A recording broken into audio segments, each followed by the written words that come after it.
Hello and welcome to my Xbox and Me episode 523. I think I'm one of your hosts. No, four. We four. Again, I've got no show notes in front of me. I'm one of your hosts, MCFixer, alongside the one and only. It's Mr. Coffee in the morning. It's Too Fresh Kresh. Hi. Did you guys miss me last week? Who are you? Just No, an intern guy? not particularly. No, not particularly, mate. No, I've got to be honest. Where was you? I don't. I think last week the podcast kept getting moved, and it was eventually on a day that I could not do. Do you mean like That this week as sounds well? about right. Yeah.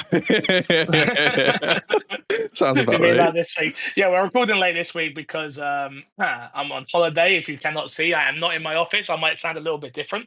And then you may be better because the audio for some reason on Discord was messed up for a couple of weeks. But I think that issue has been sorted. But we're also alongside the man on the ones and twos. It's Mr. Paul Teaspoon. Hello there. So, do you want to say exactly why we moved yesterday's recording to today?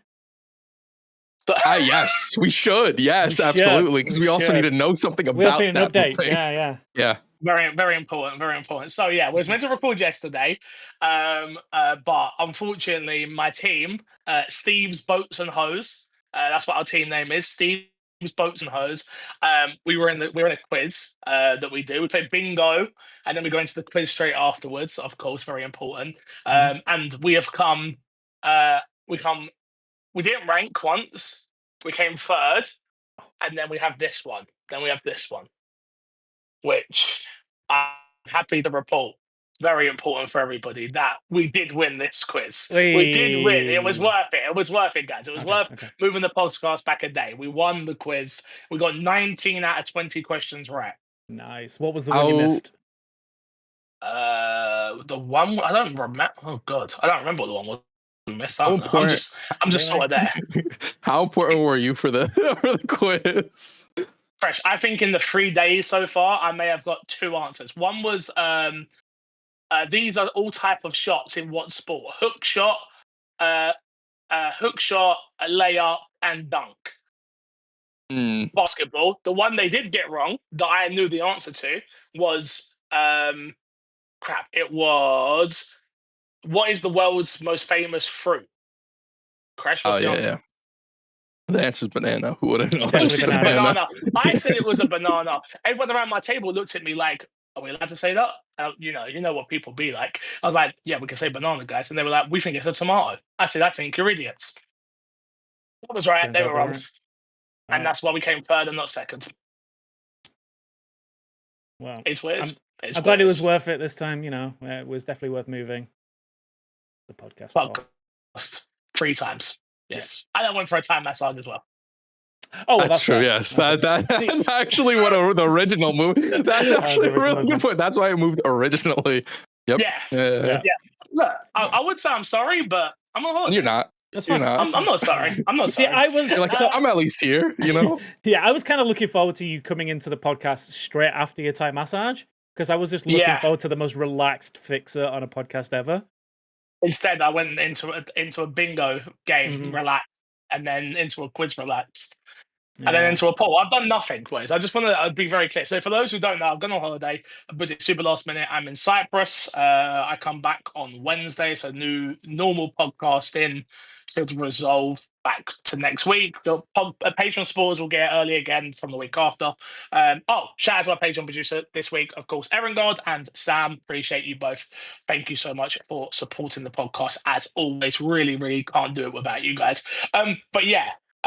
Booked it super last minute, so we're out here. We're going to be out for 10 days, just having a good time. I've played so many video games, Teaspoon. So many video games.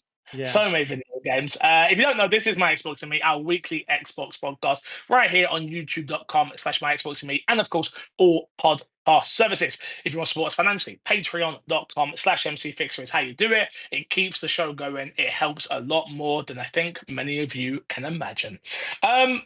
Topic of the show this week, D-Spawn. What is it? The topic of the show this week, are more PlayStation games coming to Xbox? Ooh. Good question. Who knows? Well, apparently, maybe. So this is going off the back of a new job listing at PlayStation. I'm going to read directly from the job listing.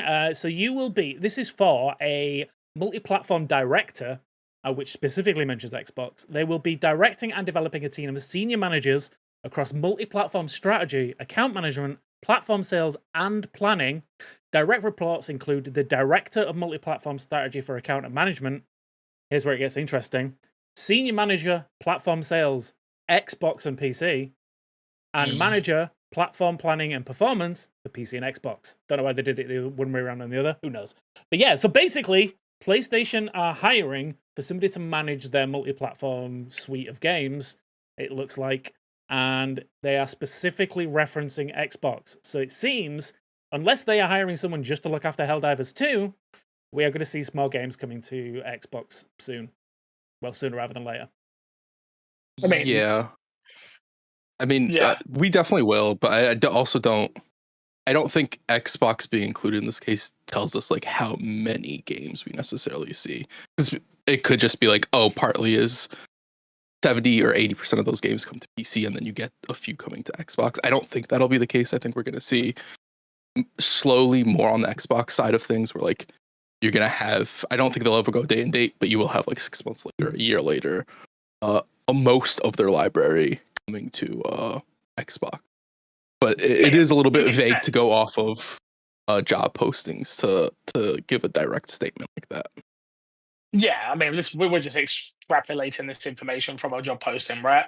Yeah, I mean, I think it makes perfect sense. I mean, Xbox were the forward thinkers in this, obviously, with having their audience kicking and screaming along the way, and the same thing's going to happen with PlayStation. There's not. I mean, don't get it twisted. This is not going to go. Yeah. This is not going to go swimmingly for the hardcore of hardcore fans. Yeah. But then you look at what Xbox have done now with Forza Horizon and how well that sold, Sea of Thieves, etc., etc., etc. It only makes sense. Who's turning down? What was it 5? What was the money? I can't remember how much it was last week. Despawn. I think it was like 2 million. No, it's too many sales. No, too many sales. I can't remember. Yeah, I think million, it's too many copies sold. I think it was 100. That was it. I think you're right. Like, who's turning down 100 million to port a game over to another platform? Nah. Yeah. PlayStation fans buy more games than Xbox fans. Mm-hmm. We know that for a fact. The numbers are out there to back that up. So I don't think you're going to see as crazy numbers if a Last of Us came or something like that. But still, there's money to be made. There's money to be made. Why would you leave it on the table, right? It makes no sense. I know me for one. I'd buy it on Xbox. I'd buy Last of Us on Xbox. I'd buy Spider-Man 1 and 2 on Xbox. I'd buy God of Wars all on Xbox just because that is my preferred platform. And the ones I've missed out on, like Spider-Man 2, I've missed. God of War 2, I've missed. I'd 100% play them on the platform that I'd prefer to play on. So yeah, it is interesting. This also just makes complete sense because Sony's been having a string of misses, I feel like, with the multiplayer stuff, right? An identity crisis. Yeah. So they're kind of all over the place. So it makes sense to do something like this and bring some of their older games that they know are successes over to Xbox, get a little bit more money coming through from. I was about to make a joke about, and I don't even remember the game right now. The Concord, yeah. They need to make some money back from Concord. I mean, don't be surprised if that is one of the reasons. Like, that they lost so much money on Concord that they're like, all right, pivot. Like, clearly our exclusive live action game, that isn't the way to go. Like, we have to pivot. We have to recoup that money somehow. Yeah. I mean, it's not even Concord, is it? I mean, you've got, what is it? Marathon, that's the one, yes. Yeah. Marathon just got like delayed indefinitely, which was going to be a multi-platform game, was coming day and date to Xbox. So yeah, you've got to imagine like that is taking a hit. But then you've seen on the flip side, they're seeing the numbers that Xbox are getting from releasing elsewhere. So they're going to be like, I mean, we've got these old franchises that are now like I mean, as an example, like I don't know if it would happen, but it says Spider-Man 1 came to Xbox, a game that's a generation old now at this point. I'll bring in the remastered version to Xbox. It's getting no new updates. It's not getting any new money coming in really. It's been on PC for forever now. It's like, stick it on Xbox. It's just another revenue stream. There's going to be a lot of Xbox players who don't play PlayStation and PC that will pick that up. Let's also just be 100% clear here. Whenever they do bring a game like Spider-Man, they will do a re-release for every platform. Or it is a brand new version that comes to your PlayStation and your PC as well, a remaster, or whatever they decide to call it. But yeah, I think that just I don't know. You don't think so? No, because there already is a there already is a Spider-Man 1 remastered version. That's what came to PC. Peter Parker, right?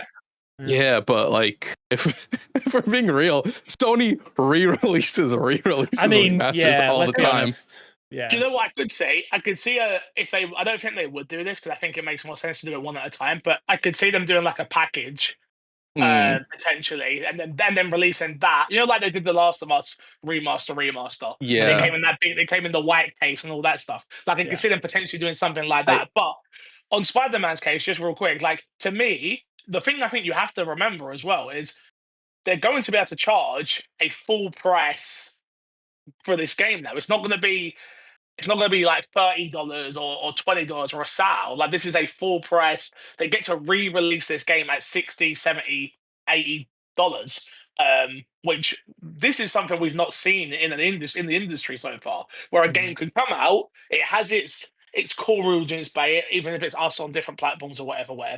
Then they get to release it again on another platform at a full retail price and try and hype it up all over again. It's very interesting.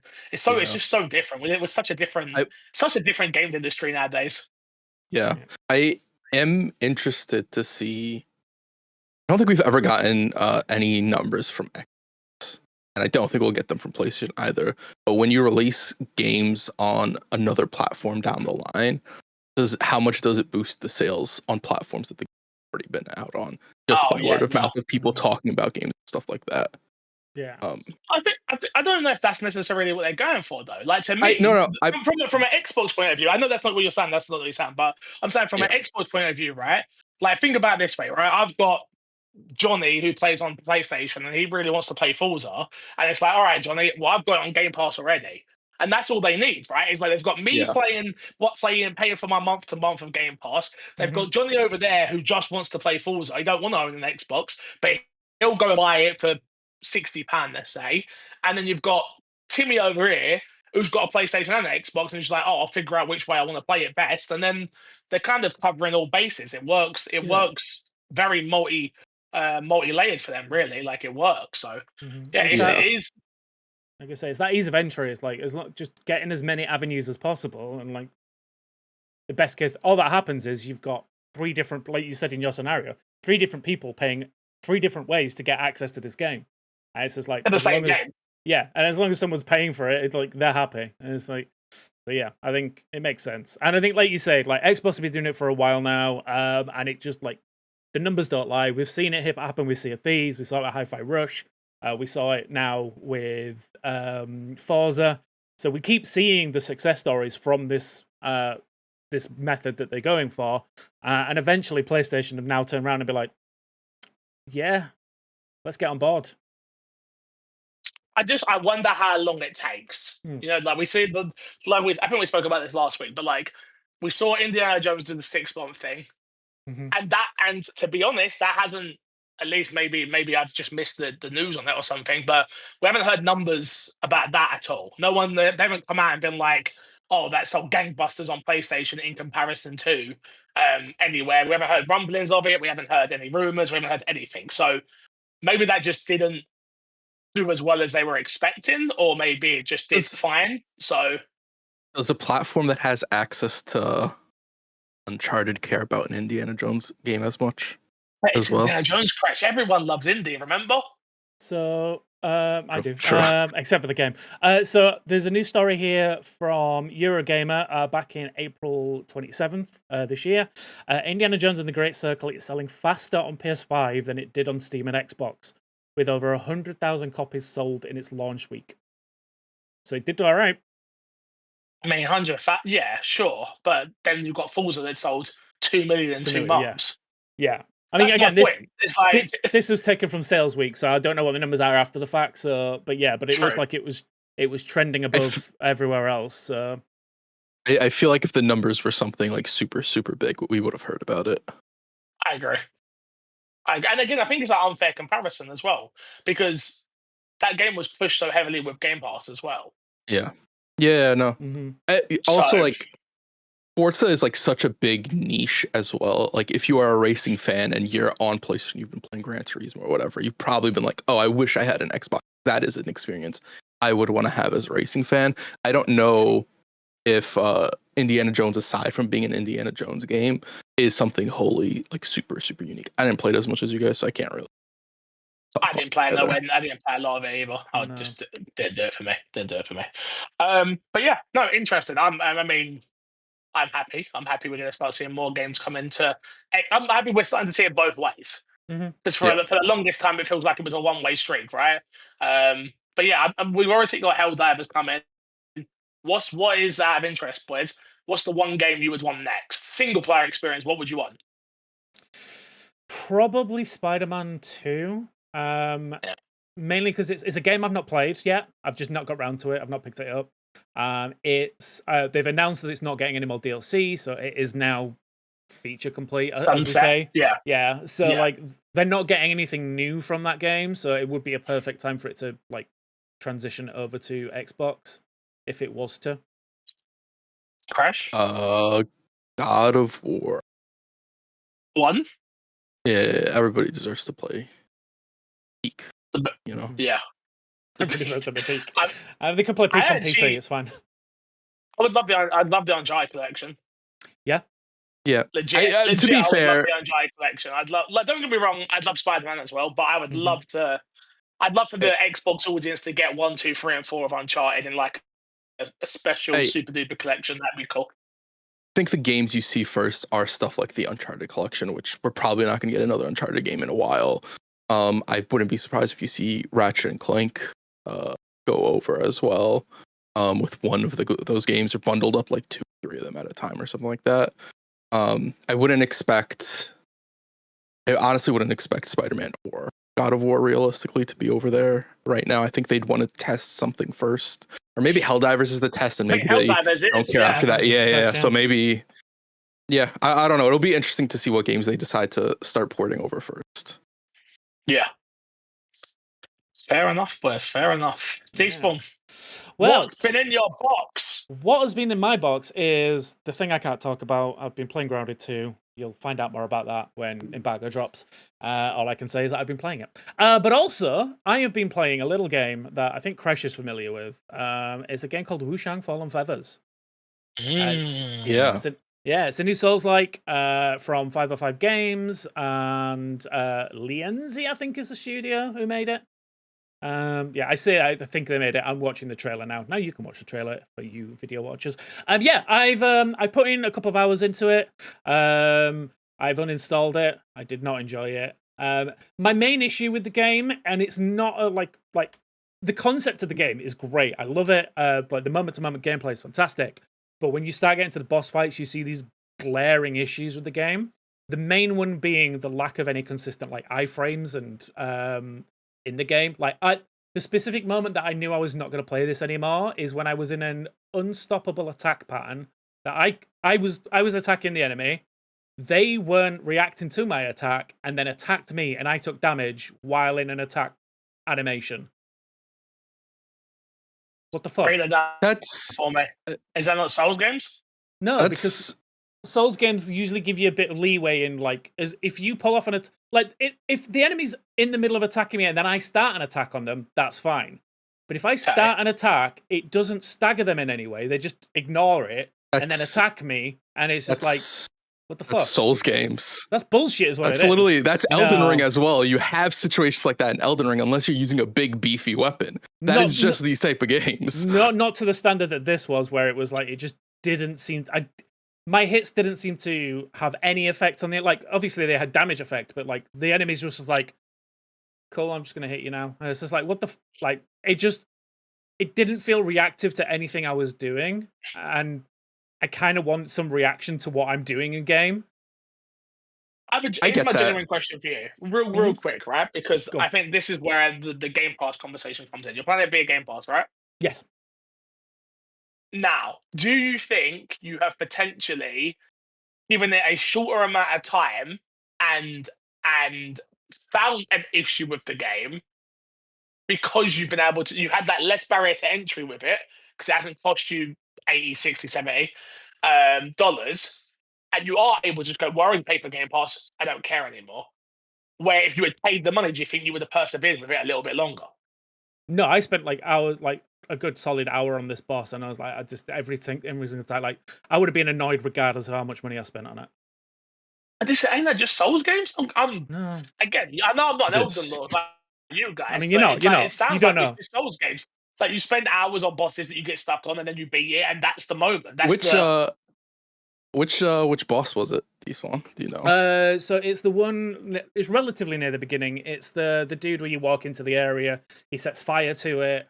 Got it. Yeah, and yeah, he's got the big staff.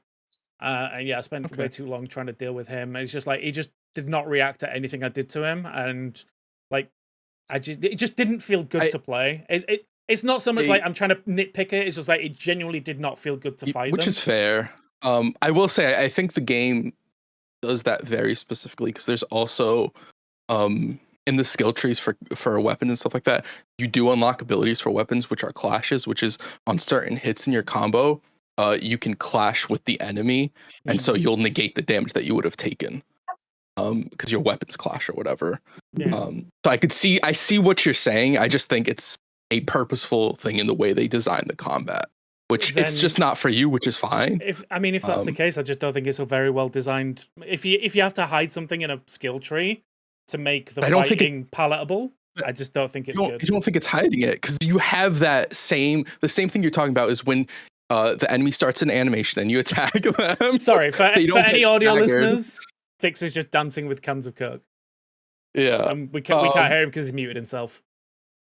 I think that's a thing you have, and maybe it's a bit more notable in this game, but you have that in Lies of P. You have that in Elden Ring, where certain attacks start. And maybe this game, what I will say is, I think a lot of bosses have faster animations than they do in Elden Ring and stuff like that, where there's a bit more wind up to some certain bosses are still fast in like your typical Souls game, but a lot of them have bigger wind ups to their attacks. Where this one, it feels like it's a bit more rapid sometimes. No, I don't think it's that because I could see like I understood the pattern that the guy was going for. I could see his attack patterns. I could read them pretty well.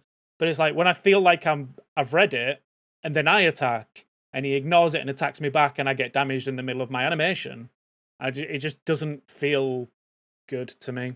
And I've played other Souls games, as we know. I'm an Elden Lord, just like you. I've put a lot of time into Lies of P. I've put a lot of times into a lot of Souls games, Sekiro, other games like that. I've played a lot of games. Sekiro's a rhythm game. Wait, what? Sekiro's a rhythm game. I mean, yeah, it's all recognizing the rhythms. Souls games are rhythm games, right? Like it's just recognizing patterns and reacting to them. So I want to say that. It's just Guitar Hero. Come on, it's just Dance Revolution. That's all it is. Guitar games are just Guitar Hero in general. All games are just Guitar. Right. All games are just Dance Revolution. Yeah. They're all DJ Hero, if you ask me, mate. Honestly, yeah. My question, Fresh, for you is like, did you enjoy? Are you enjoying it again? Because as much as I love Despawn, I don't go to his opinion on Souls-like games. I do trust yours. So do you enjoy it? Yeah, I do. I do enjoy it a good bit. It's probably my favorite like brand new Souls experience I've had this year. Which the only thing I would really compare it to is Berserker, and that's not including the Lies of P DLC before somebody decides to bring that up. Not including that. So you think it's better than the first Berserker? Here's what I would say. I think Despawn and a lot of people would probably prefer first Berserker. I think if you're not as into Souls games, the first Berserker is a more palatable game. I prefer this game. I think there's just cooler concepts. I think when you beat bosses, you're able to like buy their armor, and then wear their armor around. Like I beat a centipede boss, and then I'm able to run around. I think it's cool. You also get a magical ability from every boss you beat, so you can use one of their abilities or something like that in combat. So I think there's just like a lot of like cool ideas that I enjoy interacting with in the game in general.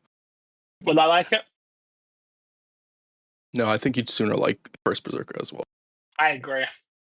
I did, like I said, I love the concept of the game. I love the madness mechanic in the game. I think that's really well done. I think the way that the build up, like if you build up too much madness and then die, like an avatar will try and attack you to get your souls back. It's very Demon Souls 1-ish, where in Demon Souls 1, if you die a lot, the game gets more difficult instead of being easier. And this game kind of does the same thing, because you also take more damage but do more damage the more you die and kill humans. That's another part of the madness thing. Where if you're killing monsters and stuff like that, it's fine. But they even tell you, like, oh, if you see any humans, just run by them. And they mention it several times to like get into your head, is like, you will build madness if you kill people. I still kill everyone I see. Oh yeah, for sure. You're a real gamer. I'm a real gamer. No, I really enjoy the concept of it. Yeah. The weapon, I think the weapon tree is really interesting. You have 4 or 5 different types of weapons. I feel like they feel very unique, and the abilities tied to them. It's probably the best experience I've had with a skill tree in a Souls game. I'm trying to think. I think Neo's the only one that really has a skill tree. Lies of P kind of has a skill tree, but it doesn't. I wouldn't say it's really a skill tree the way this is, though. It's weird. So the skill tree kind of reminds me of Final Fantasy X sphere system a little bit. Yes, where you get to pick and choose where you want to put your skill points. I was very much like, you can add health, you can add extra health, you can add extra health, you can add like things to your potions to make them a bit more potent, so that you get more health back from that. You can boost up certain weapons if you really enjoy. Like, I really enjoyed using the spear when I unlocked it. So you can boost up that with additional skills.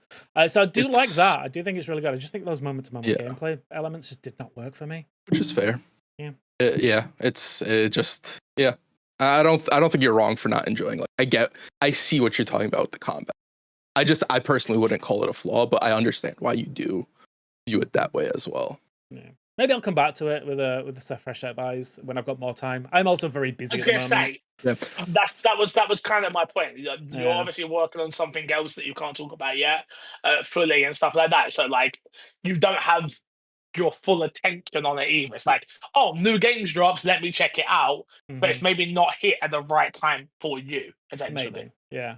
Also, I don't know how, I'm just gonna say this real quick. I don't know how relevant it is, but the game is also, I know you talked price a little bit earlier. It is a $50 game. Just to put that out there as well. For what it is, I didn't know that. Interesting. Yeah, it feels like it's probably... Oh, sorry, go ahead. Right. Yes, I've played, I forgot to mention you before Handy Spawn. I played Peak. Ooh. The mountain climbing played it without game, me. Wow. Were we supposed to play it? I don't think we were supposed to. Did we say we'd play it? I've said multiple times that I want to play it with the boys, and no one's like responded, and it's rude. When?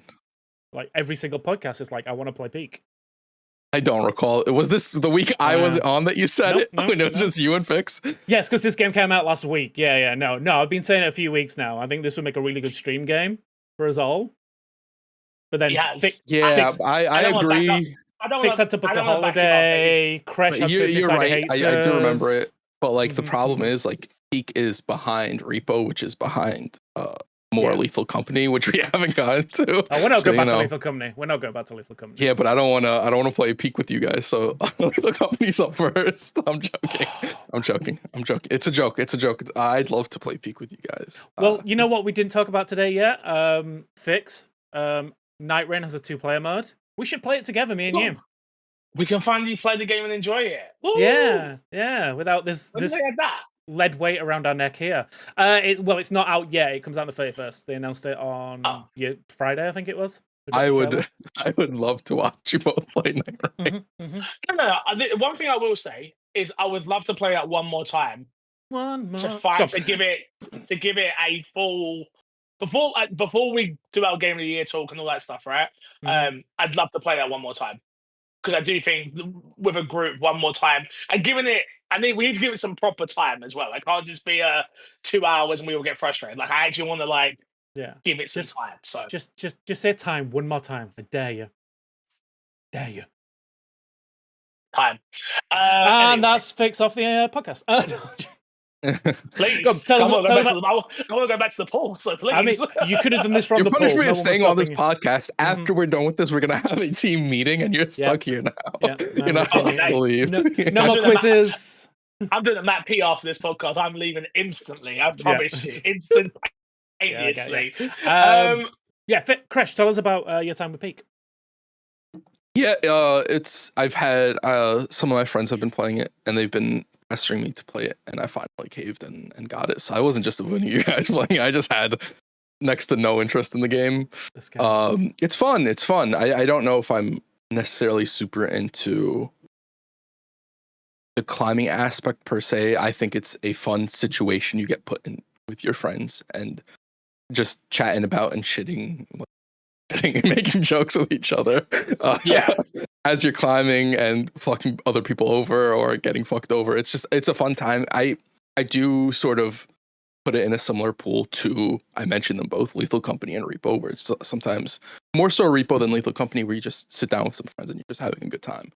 Yeah. There's a new term for it, isn't it? I don't know what they're calling it, but like I saw a podcast not too long ago, I can't remember who it was that said it, but it's like that's what they're greenlighting right now is like not, I don't, for a lack of a better term, like antisocial games that like antisocial people doing social things in games. Yeah. Like and it's like, so it's like Repo, it's like Animal Party, it's like Lethal Company, it's like these games where it feels like you're all in a Discord call, just playing around, mucking around. It's not a serious game, doesn't take much brain power, and it's like apparently every publisher right now is looking for those type of games right now. They're the new, you know, like we went through our battle royales and things like that. Like we've been through all these patterns. Right now, that is what they're looking for. Yeah, which is really interesting. I think it makes sense because right now it is the easier to develop game. Like, because for those who don't know, like Peak is made by the same people that made Another Crab's Treasure, so it's Aggro Crab. So like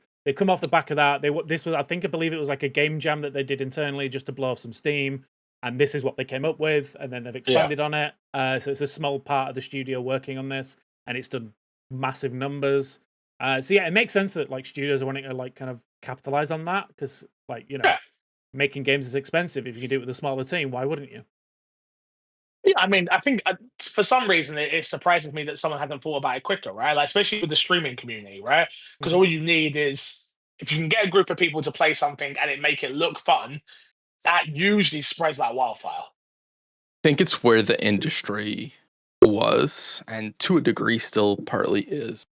We're starting to see the shift away. It was big budget $70 game. So if you're a company and you're like, I'm going to make the future of gaming, you're like, I'm going to make a Fortnite, or I'm going to make a Last of Us or something like that. You're not going, oh, I'm going to make a Repo, or I'm going to make a Peak or something like that, right? Because you can't realistically make a game like that and charge more than like $30 at most. No, I agree. Because then you escape the realm of where these games are, where it's like, hey, you guys get this game, we can all hang out, and instead of like, were you really playing a game, you're just sitting down and what it ultimately ends up being. Yeah. Agreed. I think it's like it's that social aspect that like a lot of games don't really focus too much on that much anymore. Like it feels like every AAA budget game is either a massive single player, third person, story driven game, or it's a battle royale, it's a PvP shooter, it's something or other like that, or it's a Souls-like, which is, you know, a heavy grinding kind of like, you know, hitting your head against the wall 40 times until you get through a boss kind of thing. It's nice to see this kind of like thing come up where it's like it's just about being social and having fun, and it doesn't matter really about the end goal. The end goal is the social aspect for a lot of these developers, like having the fun element. And like I've seen an interview with the developers of Peak where they were saying like this might be a flash in the pan, it might last a couple of months, and then people will like move on to the inevitable next thing. But it doesn't matter because we made it, we had fun, we sold a ton of copies, and we have fun with it. And that's really the main driving force behind a lot of these games now, I think, and which I think is a great thing. I saw the I haven't played the game, I don't know the ins and outs of it, right? But I saw there's like a doll or something you carry around, and the developers have been Bing Bong, that's it. And the developers have been actually talking in the studio through Bing Bong. Yeah. In people's games. Yeah. Which I think is absolutely amazing. Like that is so fun and so smart and such a unique thing that you don't get in many games, you know? Like, so very, very cool. Yeah, no, shout out to them because they've done a great job.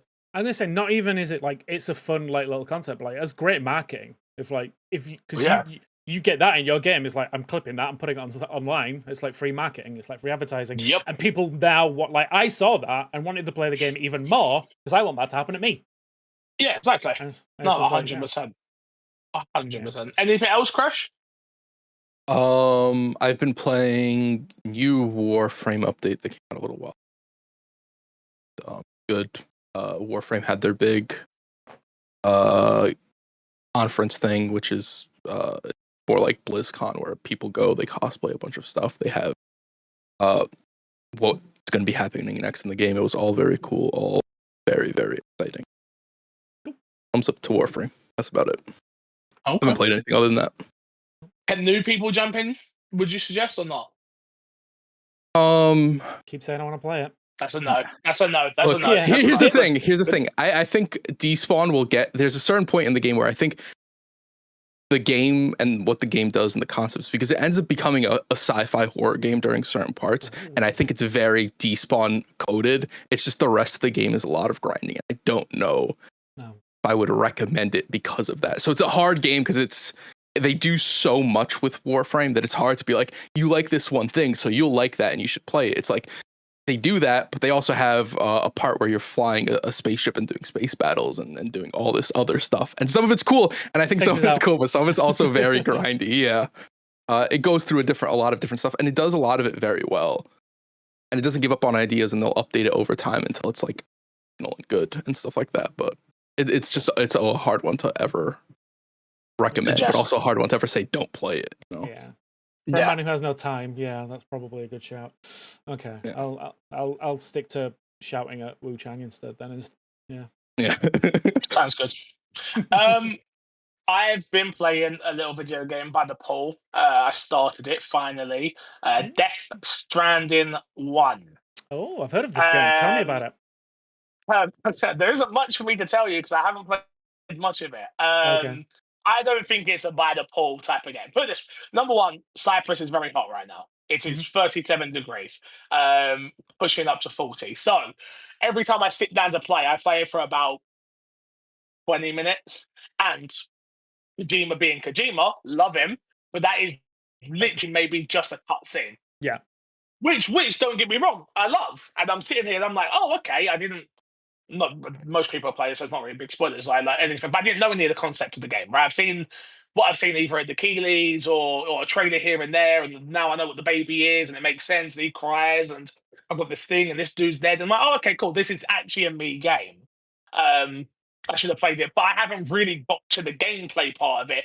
I've fallen over a couple of times. I've dropped my bags a couple of times. Like it's not, but every moment while I'm playing it, I'm sat there going, this would play better either on my TV while I'm sat on my sofa, or me streaming this and people watching me get frustrated at it. I'm not sitting there enjoying it for what it fully should be, especially the cutscenes, right? Because they are movie-esque cutscenes, and you're like, okay, I'm not with the sun glaring down on my stream deck. And like I'm watching it and I can hardly see what's going on. Yeah, exactly. I can hardly see what's going on. I'm like, I'm doing this game a disservice by playing it in this way. So I think I'm gonna get home. I'm gonna start it all over again, which again I'm not far enough in to worry about it. Start it again and go from there. I might make it my evening game or something like that I stream when it's just me chilling on the sofa or something. So yeah, so that's where I'm at with that. I've got Donkey Kong here. I haven't turned on my Switch 2 once since I've been here. Not once. I bought it for the purpose of playing it here. I've heard great things. I will play before the end of the year, of course. But yeah, like I say, it is just so bloody hot that it's become quite challenging to want to sit out on a sun lounger and play games when you've got a pool in front of you. Like, I would much rather be in that pool. So yeah not fair. played too much. Sorry, boys. I know I said I was going to play loads of games, but I haven't. I'm sorry. Unacceptable. Well, I go on, Crash. I was just gonna say, I feel like this happens at any time Fix goes anywhere. It's like I plan on playing a lot of stuff, and then you go to the vacation. And you're like, I'm actually enjoying my vacation. I don't want to play games. How dare you have fun when you should be making content for the podcast? No, I literally, I was talking to the people that I've met, and I'm like, the boys are going to rip me a new one because I played nothing on the podcast when I said I'd go here and catch up on all the games that I've missed, which I haven't missed too much, which is good. So it's not a big deal. It's not a big You're deal. all good. You're all good. You work hard. Yep. We'll allow you to have 1 week off a year. Yeah. Maybe we'll cut it short 5 days sometimes. Maybe you don't deserve those 2 extra days. Yeah, I'm going to say, yeah. Definitely not going away to Texas in December again. Definitely not. Definitely not. Nope. At least there, I bring a laptop though. I bring a laptop with me there, so I can carry on working. So you can play cloud gaming. Yeah, you love that. Cloud gaming? No, Like all the Game Pass games. We'll be fine. We'll be fine. We'll be fine. Let's get into some news, Spawn. Yeah, let's talk about the news. The big one is Xbox U-turns on the Outer Worlds 2 $80 price point, reverting to $70 and reimbursing pre-order customers. So this is taken from IGN, where they said Xbox has announced that it will not be selling the Outer Worlds 2 or any of its holiday games for that matter for $80 after all. Instead, it will be kept to $70. An Xbox spokesperson shared the pricing changes at IGN today. We're focused on bringing players incredible worlds to explore. We'll keep our full-price holiday releases, including the Outer Worlds, at $69.99, in line with current market conditions. Refunds and reimbursement for those who have already pre-ordered the game for $80 will be available via whatever storefront or location the game was bought at. Xbox says that customers should expect refund notifications from the point of purchase, and some sellers may take a few days, blah, blah, blah, blah, blah. This comes after an announcement earlier this month that Outer Worlds 2 would actually be Xbox's first $80 game, while coming to Game Pass upon release as well.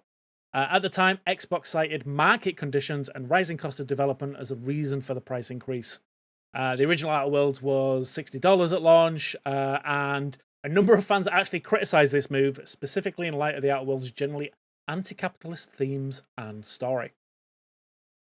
So, in other words, we let go of a bunch of people, and maybe the best market. It's not the best time to be marketing games at a higher price point right now.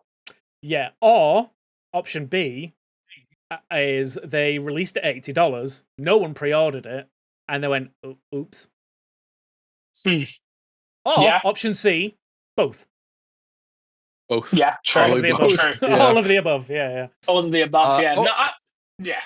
Outer Worlds 2 is such a weird game for Xbox to be like, this is going to be our first $80. This is the like one, with Nintendo, it being Mario Kart makes sense, right? Doesn't mean I like it, but it makes sense. Outer Worlds 2 being an $80 game, even if it's one of the weird cases where even if it's worth the $80 when you actually play it, I don't know if optically it's ever worth that $80 price tag to be the first game that hits that. Yeah, it's a weird one of being like, yo, we are making this the premium product. Outer Worlds 2, the sequel to that game no one really played, and it just kind of sits on Game Pass. No, people played it. People played it. No, you're right. People played it, but the reviews at the time were very much like, it's Fallout-ish. Cool. I don't remember it being reviewed well. It was reviewed well. I don't remember it. Anyone who played it was very much like, it's just this Fallout devs doing not Fallout. I mean, which is kind of what they want from them. Remember, this is before they owned Bethesda as well. It got a 85. Okay. Oh, no, this very good. This is Outer Wilds. This is Outer Wilds. It's not Outer. You're showing a look at Outer Worlds. Wrong game. Yeah, wrong game. Outer Worlds. Come. You got us, Kresh. No, it's 85. 85. Oh, okay. There you go. Yeah. See, not even 85. An 87. Ugh, dead game.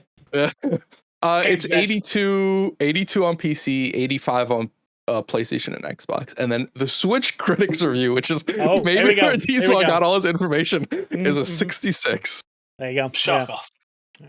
Surprising no one. Some are Switch fans that I know. Yeah. I mean, look, overall, as much as we can always sit on this podcast and shit on Xbox constantly, which we do, Kresh, I was very critical of Xbox for you last week. Very. Thank you. For you specifically. Through so many hands. Yep. No, credit where credit is due. They clearly have looked at some credit where credit is due, where they could have kept the price at the same price. It may not have sold well, but it would have probably it would have cost me more money, Kresh. Is what I'm saying. Hey, would it? You're gonna go out and buy Outer Worlds? No, I'm gonna play Game Pass. No, you're not. It'll cost you a penny. That's not the point, Kresh. That's not the point. I don't like the way you said that, Kresh. Like, you sound like you're making me a corporate apologist. All right. All I'll say is, I don't think you can fuck up and then take back your fuck up and be like, "Hey, I did a good thing for you guys. I didn't continue fucking. I didn't keep the fuck up out there." I think it is. How is that? I think it's exactly what they're doing. Explain to me why it's not what they're doing, and I will 100%. You give me a reason that that's not what they're doing, and I will turn and be on your side right now. I have no qualms doing that. We're trying to make a good podcast, Kresh. Okay, thank you. I don't have the answers for that. Thank you. This 100% reads as, we think this is worth $80. The game buying public went, no, it isn't, and they went, no, you're probably right. Okay, we'll move back on that a bit. I do have a question off the. Sorry, I was about to. No, that's basically in line with what I was asking. With this and with what happened with Borderlands 4, do we think that the $80 price tag is gonna get slowed down and not be as immediate of a thing? I think we'll see it more and more from like certain fronts for sure. Yeah, I think like console specifically, I think it's going to be a hard sell for a lot of them, because again, we see the news stories all the time of like, we're removing all of these devs and stuff, making games not as good, and then we're going to charge you even more for them. It's a hard sell to, again, we say it all the time, there is a cost of living crisis that has not gone away. It is harder and harder to warrant spending $60 and $70 on a game, to then be like, we're going to sell you the same quality game at $80. It's an even harder sell. I'm not going to try and justify cost of living crisis while I sit here in Cyprus. Hey, you worked hard to get there, yeah? I did. I saved a lot. But look, I'm just going to... I know my place on this conversation. What else we got, D-Spawn? Next story, we have a potential release date for Battlefield 6 actually leaked by EA themselves.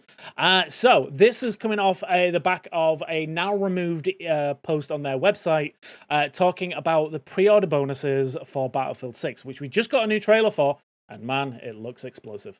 So basically, it clearly shows the pre-order purchase offer expires on October the 10th, 2025, and assuming this is going to be the launch date for the game. Because why would you have a pre-order bonus end and then the game not be available? Incentivize people to buy it earlier. True. Look, that I wouldn't be like, if somebody would tell me that EA is trying to incentivize people to do pre-orders earlier, I wouldn't be super surprised. Do I think that's what it is? Probably not. But I also wouldn't be surprised if this was the case. Yeah, I mean it would have been the case. I think the fact that it got removed, right, is the big indicator here. Otherwise, we would have just been like, "Oh yeah, no, it's fine." But yeah, it's I can openly say that I will be going to a Battlefield 6 event, and that is all I can say at this moment in time. So that should be fun. I am super looking forward to Battlefield. I'll say that from the jump. I'm waiting for that. Wait for that next week. Obviously, I'm playing Rainbow currently when I'm back home. That Rainbow is my game at the moment. I'm itching for that new thing, and I think Battlefield potentially could be it. It definitely has the potential for it. Yeah, like we've talked about it in the past. Battlefield is my shooter was my shooter of choice. But you know, when it was like COD or Battlefield, which one is the one you go for? It was Battlefield. Like Battlefield 3 and 4 specifically were like one of the best experiences I've had, like playing with friends, blowing up buildings and dropping them on people, getting those dog tags. You know, there's nothing quite like it. Obviously, it's kind of fallen out of style for a while now. Like Battlefield 1 didn't launch. Nobody really wanted to go back in time. 2042 didn't really launch at the best position. And I think didn't launch at the best position. Not position, but like the quality. Yeah, that's what I was looking for, the wording. Yeah, like the quality of it wasn't quite where it needed to be. It's got better since, apparently. But again, who has time to go back to play old games old? But yeah, this looks like they're doing everything right from what we saw the trailer. We got a multiplayer announcement on the 31st. They announced in the trailer. So we'll see more of that then. So I'm very much excited for Battlefield 6. I think everything they're showing and like, again, rumors that I've seen on the internet looks like they're doing everything right. So yeah, I'm interested to see what it actually looks like when it actually gets shown. To EA's credit right now, they've been very like pro players involved with the games they've been making, both with this and Skate as well. That's EA, right? Yeah. Yeah, Skate, yeah. So they've sort of shifted into that avenue, which I think makes sense and you kind of need to do when you're so heavily focused on multiplayer games, which I feel like it's such a big part of what EA does, especially right now, that it really does make sense for this to be a better Battlefield, because they've been having the test. I forget what they called them, but the tests with players. Yeah, the labs. So I'm hopeful. I hope it's good. I don't know how excited I am for Battlefield 6, but I'm also just not. I don't really care to play a military shooter right now. I don't think it's something that I really want. That's fair. Is there anything you think that could get you back in? Like, if they had, is there certain, because Battlefield isn't your typical pod or things like that, right? Like, the reason Yeah. I love Battlefield because it's like mini fight, especially the big map stuff, right? Like, it's me and my squadron, 4 people, and it's like we are going to go and control B, right? And it's like, okay, you play the sniper, you play the ammo, you play the healer, bam, bam, bam. Does that do anything for you at this moment in time, or is it still just a case of like, I just don't care? I just think it's a case of I don't care. I like it doesn't like I. So what you're saying sounds like it would be fun to sit down and do that, like a gaming session or two. But it's not something that I'm like, ooh, I'd want to go back to that con. I just think I'm away. I'm not at that point where if I'm gonna play a multiplayer game like that, I'm like, I'll play Marvel Rivals or something like that if I really wanted to. That's fair. Yeah, I'm in. I'm 100% in. Like day one, I'm like, this is gonna be like, day one purchase for me. Oh yeah, I'm super excited for it as well. I'm intrigued. I wonder what they have up their sleeve, in terms of like game modes and things like that. Because I think that's the thing that interests me the most when it comes to these games. So yeah, Again, I'm not prodding for anyone who has played it out there, but like I've heard rumors of a battle royale mode. I'm very interested to see what their take is going to be on that, especially with the Levolution stuff and how that's going to work. You know what? Maybe a battle royale mode would get me back into it. Yeah, if it's battle good. royale with like actual destructibility. Yeah, because there hasn't been a battle royale that I've been playing lately, and maybe that is a void that would be fun to have something to fill when I'm in the mood to play that. I think what would be cool with that, right, is with a battle royale, like you said, the destructibility means like camping, because you can't just roll up in a tank and shoot at the building. Yeah. I think that's it. If there's someone on top of a building sniping, and you notice they've killed half the lobby, you're like, all right, well, we know what we're doing to them. Yeah, exactly. Yeah. I think that's it. Like you mentioned it there briefly. Like it's the introduction of like vehicles. Like vehicle combat is a massive part of Battlefield, or it was. Yeah. It's like you introduce that into a put like maybe like 1 or 2 tanks on a battle royale map, and like that's a focus point, and then like you've got to get like your squad to focus on destroying it or stealing it. And it's like and then like helicopters and things like that. I think there's a lot of scope to do something really cool and interesting in a battle royale genre that I could see Battlefield doing. It's like really, I'm trying really hard to say the right words because battle royale, Battlefield, it's like too many battles. But yeah, no, I'm very interested to see what we see. And again, we don't have that much long to wait. The 31st of July, they mentioned in the trailer, is when we're going to see more information about multiplayer. And then if this deleted post is anything to go by, we don't have that much long to wait to actually play it. Like October the 10th. Yeah, it's gonna be good. Looking forward to it. Yeah, but that's like not that long ago. Shall we talk about what we don't know? Let's talk about Guess That Game. Guess That Game. I like it. Yeah. Kresh. Yeah, it's my turn to guess, right? You guys didn't play last week because we don't play when it's just 2 people on. So you guys waited for me, yeah. So so you picked a game, right, Kresh? Because it's definitely your turn. It's my you guys are lucky that I did happen to pick a game. I'm just gonna put it out there. I already told you guys. I don't know if this game's been picked before at this point, and we have to do a better job of tracking it. There's a possibility that this game's been picked. I honestly don't remember. Okay. We need someone to. We're gonna make a section in Discord, and it's gonna be called Guess That Game. And what we need is someone to keep track of them all, and then I'll do a little emote next to it with a tick when we know that we've done it or not. Boom. There you go. I'll get right on that. None of us are going to do it. Fine. Go on, Kresh.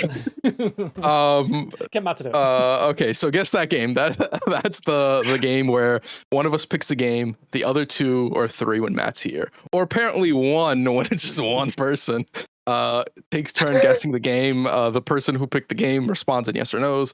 At the end of 1 minute and 30 seconds, you will both have the opportunity to guess what game it is. If you guys get it right, you guys get a point. If you guys get it wrong, you guys get diddly squat. If you guys both get it wrong, I get a point. And after that, there will be a trivia question, which I think is interesting. This for this game, the trivia. Oh, okay. Sure. Okay. You sound I'll allow doubtful, it. Fix. I'll allow it. You'll allow I'll interesting. allow it, Kresh. I'll allow it. We'll see. We're going to start Despawn then Fix. All right. I think this might be the first time I've ever started. Let me bring up a notepad so I can make notes as we go. Right, yeah. Ready when you are, bud. You ready, Fix? Yeah. Starting. Was it exclusive to Xbox? Yes. Third-person shooter. Yes. Xbox One generation. Yes. Okay. Was it published by Xbox? Yes. Yeah. Okay, published by Xbox. Is it still? Is it part of a franchise that's still active? No. Okay. Is it does it have a sequel? No. Okay. Is it a hero shooter? No, it's not a hero shooter. It's not the game I was thinking of then. Does it have single player? Yes. Is there? Is it a? Oh, crap. Pass. My brain went. Is it a female protagonist? Is the Could main be. character? Okay. You said could be. So is it multiple characters to select from of multiple Nope. genders? Oh, okay. Multiple genders, yes. Okay. Wait, did we say is it a shooter? Third-person shooter. Yeah. Pass. Does that mean is it a creator character? Yes. That is it for the questions. Okay. Give me a second. All right, so go on this one because I've got a piece of paper here. So well done. I've got a phone. Just so we're showing off, right? Okay, I've got exclusive third-person shooter, the Xbox One generation, published by Xbox. Hero shooter. Single. No, not a hero. I said no. You said not a hero. Sorry, Not I just wrote hero shooter. Not a hero shooter. Has a single player mode. Create a character. Yep.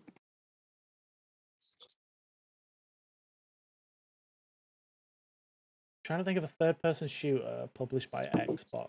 I think I know it, but I know for a fact we've done it.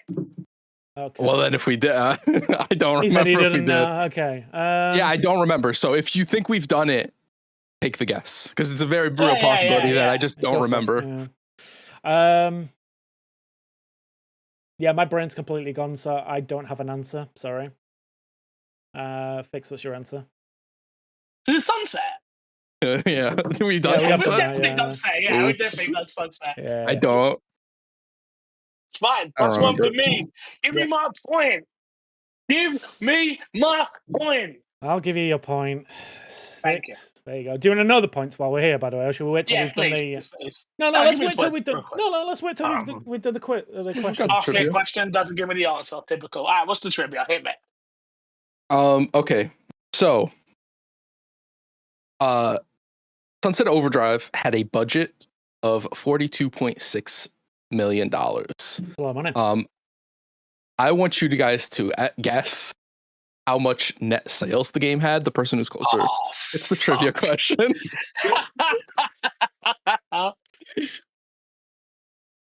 Okay, this was in a time where Xbox One games did not sell at all.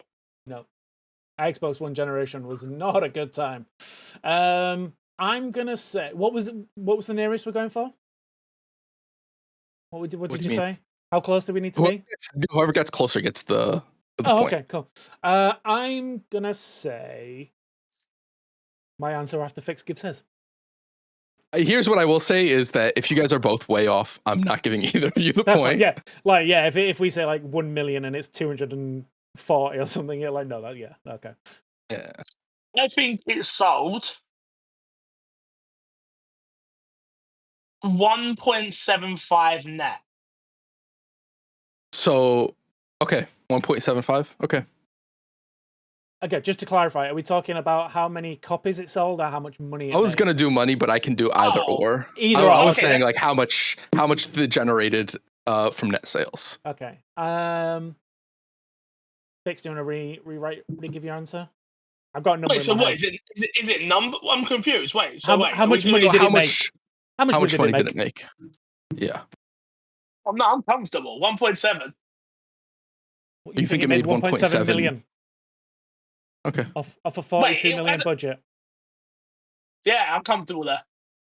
Okay. Okay. I'm gonna say it The game's so made. notoriously bad. I remember that. Yeah. So wait. Let me think about this. Wait. And it would have cost 50. It would have been around $50, yeah. To buy the game would have been $60. 60 for you, 50 for us. It was on Game Pass as well. Mm-hmm. Yeah, but Game Pass weren't Game Pass as we know it. Oh, you're right. I don't think Game Pass was even a thing Game back Pass then as wasn't well. even a thing then. Yeah. It might be a Game of Gold right. at some point, but not Game Pass. It was a Games with Gold at some point, I think. Okay, I'll go 5 mil, but I don't think it is that. I think I'm closer with 1.7, but I'm gonna go 5. 5 that it made $5 million is what you're saying. $5 million, yeah. Okay. All right, I'm gonna say off a 42 million budget, it made back maybe 25 mil in total. Before you say the answer, I'm pretty sure it was like 300k in sales. Just like it made. I remember there being an article that came out where it was like the game made like Nothing. silly amount of money. It is a silly amount of money, but the sales of the game, it made $50 million. Okay. Oh, interesting. It's 49.7 million. The amount of profit generated for Insomniac was $567 apparently. That's okay. okay. The profit, That's what I think I heard. Okay, yeah. I don't think I'm gonna give point to either of you. That's fine. Well, what? 20 million between friends? What's that? Come on. I honestly thought you guys were gonna guess around the price that you think it broke even budget was. So I was like, one of you guys is gonna be closer because it's not that far off from what it cost to make it. Yeah. I just thought it was gonna I thought it tanked hard. I mean, in Xbox's defense, it was profitable. Yeah. $500. What more do they want? Who knows how long it took to be profitable? Yeah, true. It's profitable. Because this was found out during the Insomniac leak, if I'm not mistaken, with the Wolverine stuff and all that. Stuff. Yeah, so this was like pretty deep into the game's lifespan as well. Yeah. Like, that was last. It came out last year before. Year before it was 2023, I think. Yeah. Fair enough. Probably never see Sunset Overdrive again, huh? No. Never say never, mate. Stranger things have happened. Didn't they give the license back to them? Well, they always had license. That's why they went to work with Xbox. Yeah, they have the license. They wanted to keep the IP. License, okay. But Xbox have first refusal on a Sunset game, which has never happened because now they're owned by PlayStation. Now they're owned by Sony. I mean, you say that. I could see Xbox being like in the future. We'll let you publish it. Yeah. Which with where Sony's going, I could see Sony be like, yeah, okay, we're cool with that for Sunset Overdrive or whatever. Yeah, that's fine. So yeah, points. We have Kresh on 18, Matt on 3, me on 16, and Fixer on 16, and guest host Ryan McCaffrey on 1. Shout out Ryan McCaffrey. Yeah. No blind rankings this week because they're not. You don't have access. We have no clue which ones we've done. Fix usually handles that. Yeah. So we'll jump straight into Fixer Sack. We got a question here from Stead. If you can remember, what was your favorite Xbox Live arcade game? For Stead, he says it was 3D Ultra Mini Golf. Oh, State of Decay. State of Decay 1 would have been probably. State of Decay 1's probably my go-to answer for this. I remember listening to Unlocked. I remember Brian McCaffrey talking about it, being like, "This is the next big game," and everyone sort of being like, "Yeah, all right." And then I remember buying it and being like, "Oh my god, this is the next big game." Yeah. Absolutely loved it. Walking Dead. I remember being at my uncle's house when that first came out and being like, and Walking Dead was obviously huge at the time, but like I didn't know what the comics book was or nothing like that. And I remember him buying it, downloading it, and we watched him play the first episode. And I remember running home and being like, I need this for myself. That was Xbox. That would have been Xbox Live then. Anything else? I think the big one, Castle Crashers. That's what I was gonna say was mine as well. Yeah. Yeah, that when that game came out, they're just like the fun of like the old school side scrolling. With that alien hominid feel to it. It's like, yeah. I thought Alien Hominid as well was one of them, I think. We don't think about it now, but I remember when I first got Minecraft as well on Xbox Live. I remember that being me. What? Was that a live arcade game? I don't think it was that I don't. Was that not arcade? No, I don't think so. I might just be thinking Xbox Live then. Yeah, I think interesting. Yeah, there's a few. Yeah. I mean, the Xbox Live days were fantastic. Yeah. But the one game that gave me grey hairs, trying to beat the later levels, Trials HD. Trials HD. Yeah. That's a good one as well. Yeah. What a game. The first one was amazing. What a game that is. Yeah. All right. Kresh, you got any? Move. Other than Castle Crashers, I think that's the one though. Yeah, that's the only one that really came to mind when I heard the question. Just looking up a couple of other ones. I mean, the big jump out for it is Geometry Wars. Yeah, I was never into Geometry Wars. No, but it was a huge game. I wasn't either. Yeah, I was like big. Yeah, because it came out. Was it like a side game in like Project Gotham Racing or something? Yeah, it was like one of the built-in like mini games. Yeah, and then that got its Project Gotham 3, right? I think. Yeah. Another question from Stead. Do you think Forza Horizon 6 launches day and date on PlayStation and possibly Switch 2? No. My head says no, because we haven't seen Xbox do a day and date yet. And I think you'll see it 6 months later, like we did with Indie. But only because I think they're going to want that extra promotional boost. Because I think it still can then launch and come out before game. They'll get it out before the key leads cut-off date sort of thing. And that way Xbox fans get to enjoy it. Maybe not, maybe I'm wrong. Maybe it might be 6 months, but I think it'll come out before that cut-off point. But Xbox fans get to enjoy it and their exclusivity window. And then it gets to go out to everybody else. I don't think it'll be day and date though. No. No, I don't either. I think the history that we've seen with the launches that have come out, everything has been either it's been a legacy title or a remaster that we know about. Like Gears Remastered is going to be the big day and date one. That's the next thing. But again, it's a remaster of an old game. So like nothing has been like a remaster. It's a remaster, yeah. So like there's nothing that's like yet been this is our next big AAA title, and nothing has been a day and date thing yet. Play a bit of devil's advocate because I do think I generally agree with you guys. We have seen Xbox and Microsoft as a whole being like, hey, the industry is doing great, we're performing really well, but it's just not enough still. No matter how much up we are, we need more up. And I think launching day and date is a pretty big up for them as well. Yeah. I don't think it's this gen though. I think we see that with the next console potentially. I think if it was up to Phil Spencer, I'd agree with you. I think this goes over. Yeah, I think a decision like this would be above Phil Spencer's head. You guys make more money if you release it on PlayStation. Release it all on PlayStation at the same time. But again, they've got the numbers to say, well, we've seen the influx of people come to Game Pass who want to play it day and date. And most people play on like PC nowadays. It's like, if we want that double dip from people who have played it here but want to play with their friends over there, then I think the double dip conversation makes sense when you're looking at just Xbox of like not Microsoft as a whole, but we've seen like everything that's happened recently hasn't been just a Xbox conversation. It's been a Microsoft as a whole conversation. Like long term, like when I think boardroom and what a boardroom would want, they want the profit right now. They don't want to be double dipping in the future. Yeah, they want this quarter to look good. They don't want the next third Yeah. quarter to look great.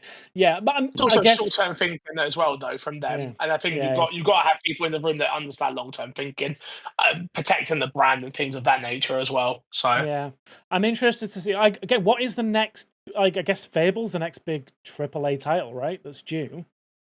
In fact, no, Outer Worlds. Outer Worlds is a prime Outer Worlds, example. yeah. That's not coming to PlayStation. is Then that not day and date? I don't believe I thought so. it was. I thought it was day and I date. I think might so. be wrong. I thought the first one was. Because I thought the first because one was. Oh, okay. yeah, that's coming out on PlayStation. No, that's the last one. Outer Worlds Outer Worlds was announced for PlayStation before they were bought or something like that.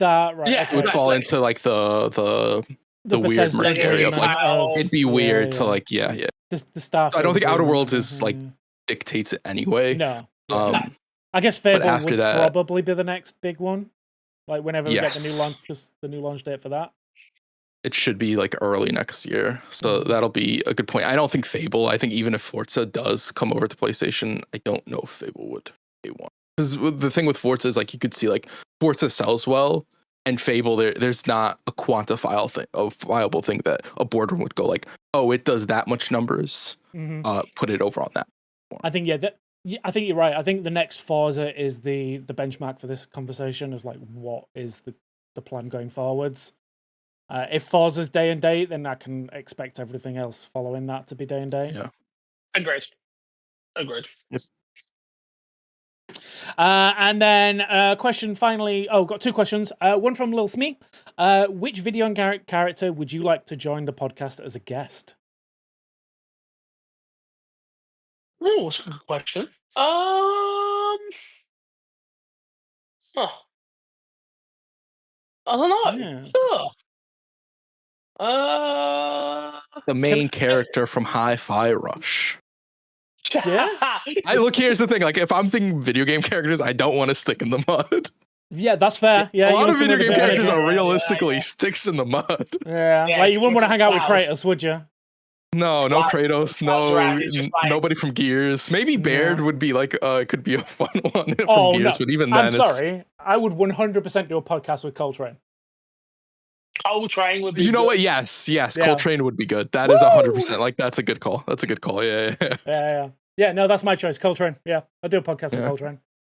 Albert Wesker, he's got a great voice. He's got a voice for podcasting. He might end up killing us all, but He's gonna come He's on here and just sell his propaganda. Like, yeah, bro, it's exactly. great. Like, everybody go sign up to get your needles of. It's good for Something. you. Just get. Yeah. This podcast is brought to you by Umbrella Corp. Yeah. Buy your shares today. Yeah, exactly. Again, question: audio or video podcast? It's got to be both, right? Right, because if we're talking video podcast, for no reason whatsoever, I think it'd be a really good conversation. But Lara Croft. Oh, Lollipop Chainsaw. Lollipop Chainsaw, yes. You get her on the podcast. We're doing some Yeah. numbers, boys. Yeah, we're Every adults Sunday, and we some numbers. we have adult conversations about adult things. Hi. Exactly. But that's where my head went. For the I'm gonna say for the audio listeners, Kresh is just shaking his head at both of us right now. Like, oh god, I'm hanging out with a bunch of teenagers. Jesus Christ. Larry, Leisure Suit, Suit whatever Larry. his name was. You want to hang out with Larry. Leisure Suit Larry? Okay. Yeah, good lads. Yeah. Go on. What's the last one, D-Spawn? Last one from Origin Cookie Man. This is kind of we should probably answer this earlier, but it's leaning into the Xbox and PlayStation games coming conversation. With the increasing number of confirmations that the exclusive strategy is no longer prioritized by both Xbox and Sony, do you think any ex-Sony exclusive release this year could outsell the most successful Xbox third-party title?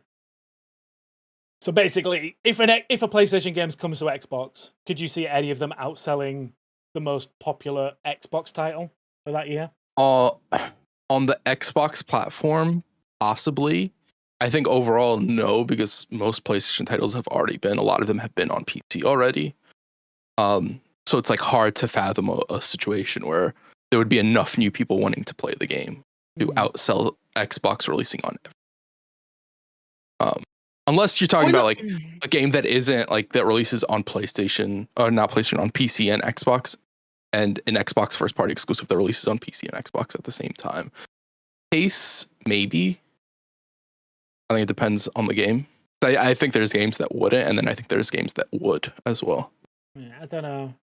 Like I couldn't, like we mentioned earlier, like I couldn't see like Spider-Man dropping and then that outselling Forza 6. Yeah, but yeah. I mean, that's no, I don't disagree. I think that's what the question. Think, I think that's kind of what the question's aiming is. Like, I think the problem with Spider-Man specifically, Spider-Man's already on PC, if I'm not mistaken. Yeah, so it's like yeah. Could I see Spider-Man outselling?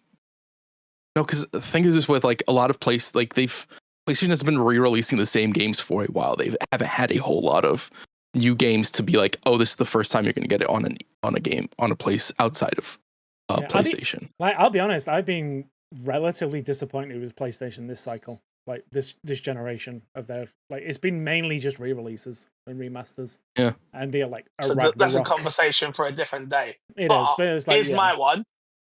Do you think, to change the question a little bit, do you think Helldivers 2 outsells Gears Reloaded? Because I do. Because the hardcore of the hardcore, and that's kind of where this question can come in, right? Mm-hmm. Because the hardcore of the hardcore has already got Gears Reloaded for free. Yeah. Like, I know everyone who's already owned that game is getting a code for free, so they can't count that as a sale.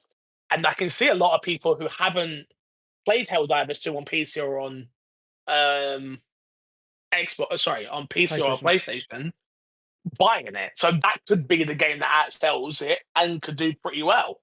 Yeah. Helldivers is also a momentum thing, so I could see it coming to Xbox, more players getting in, and in turn, more people on both PlayStation and PC also picking it up or getting back to it and stuff like that as well. Yeah.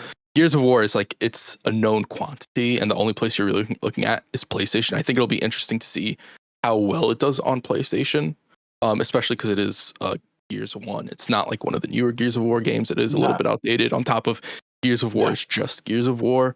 That multiplayer, how hard PlayStation players stick to that multiplayer will be interesting to see. They're gonna hate it. Let's be real, and I love Gears of War, and I love Gears of War. It's one of my favorite multiplayer games. It's one of my favorite franchises. I think most people hate Gears of War, even if they talk about loving Gears of War multiplayer. I was about to say, I think we're gonna hate it. I think we're gonna enjoy it.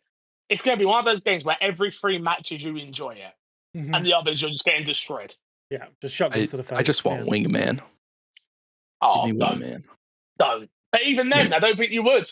I think you want Wingman until you come up against 60 O's that have been playing the game from Brazil and absolutely destroy everyone. We don't lose as well as we used to, is the issue. True. I don't lose those games. You especially.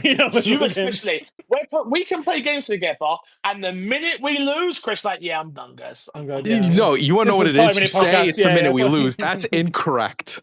I would have been done 30 minutes ago or an hour ago, and I'm just barely hanging on. I'm done, but I'm just gonna keep playing with the boys. Looking for that excuse. Yeah. Oh man, I gotta go now. Go, guys. Go. I'm actually going to do nothing else. Great. Cheers. Talking of having to go, it is the end. So as always, plug. Let's get out of here. Kresh, what are you gonna plug? Podcast reviews fix. Check the fucking podcast reviews in Cyprus right now. You can't use your phone. Wow, you missed. I will do that right after this. I will do it right after this. Oh man! Wait, if I and then post them in the Discord or something. He's gonna ruin everything. He's ruining everything. I don't care. We're ruining everything. I'm here. If you can see my forehead. He's upside down. It's fine. I don't care. It's worth it. Cyprus is basically Australia. We all knew this. Yeah, mum. We do have a new review over here. Oh, go for it. Wait. Hold. I need to see if we've got any here. Wait, no, I've still got British ones here. Boo! All right, we'll turn your camera back around then. Go on, Kresh. What you got for us? This comes from Voyager Man 69. This was from July 7th. This was a while ago. This is from July 7th. I feel like we did a podcast where we looked at reviews and there was nothing. I apologize that we didn't get to this review. Great show, just needs and then the rest of the title cuts off, and I don't know what this title is. If you're in the Discord, I would love to know what the full title is. Voyager Man, but 5 stars. I like this show a lot. I appreciate the honesty and willingness to go over the top sometimes. I look forward to the future, and I think that branching out to all games instead of focusing on the one platform would be a good idea. Keep up the great content. Thank you for the review. Thank you. Fantastic review. We appreciate it. First review we've had in so long, and we've been asking you guys to give us reviews, to steal your nan's phones, steal your grandpop's phones, steal anybody's phones. You see that child walking with an iPad, just take their iPad for a second and just leave a review. I'm literally going to go down to the pool after this, and all the friends I've made at the pool, I'm going to steal their phones after this. So, you're going to give them back at the end? Or are you coming back with 4 new phones? Don't ask questions. Something you ask on the podcast. You don't want to know the answer. So stop. It's fine. Just say you got in the cab out. What have I got to plug? YouTube.com/myxboxandme. Go and hit the subscribe button. If you're new to the podcast and you've come in from somewhere, go and hit the subscribe button over on the YouTube channel. Help support that. I know there is some amazing content going on there soon. We've got podcast clips going up every week to the best of our abilities, and much, much, much more. Ranking everything. First episode is almost done, so you'll be able to watch that soon, and we'll have some more in the bank as soon as I get home. So yeah, go and check out the YouTube channel if you have not already. Cool. And for me, I'm gonna weirdly be selfish for a change. I'm gonna plug the PC Gamer YouTube channel for the sole reason you might see some familiar face on there next week. Oh, Fix, they finally got you over there? No, Kresh. They finally got me. No. Yes, I might be turning up on the PC Gamer channel unless they edit me out of the entire video. But yeah, keep an eye out for that. I'll post it in the Discord when it gets when it's announced and it's out. But yeah, keep an eye out. And we need every single person to go to the video, and if Despawn is in it, comment, "Oh my god, is that Despawn? Oh my god, Despawn did a great job. Oh my god." All Despawn. All Despawn. All right? Make it happen. Make it happen. Despawn saved my cat from a fire. It was amazing. Sure. I did that. Despawn That's the thing I did. borrow his Lamborghini. Oh my god. Thank you so much. I'll get it back one day. One day. But yeah. Fix, take us home. That's the podcast. We are done. Until next time, we'll love you. Leave you. See you later. I'm going to go enjoy the pool. Good boy.